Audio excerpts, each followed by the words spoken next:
షేక్ జానీపై నమోదైన అత్యాచార కేసు సినీ పరిశ్రమను కుదిపేస్తుంది.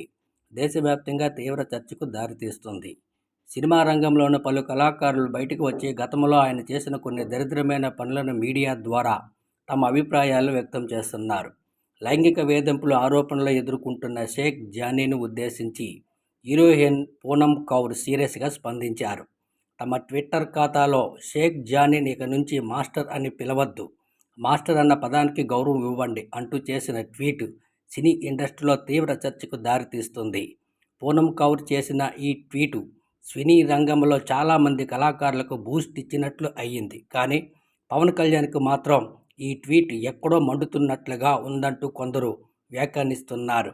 ఏది ఏమైనా ఒక మహిళగా ఆమె మరో మహిళకు జరిగిన అన్యాయంపై మాట్లాడినప్పుడు ఎవరికి ఎక్కడ మండినా డోంట్ కేర్ బ్రదర్, లైట్గా తీసుకోండి అంటూ సినీ అభిమానులు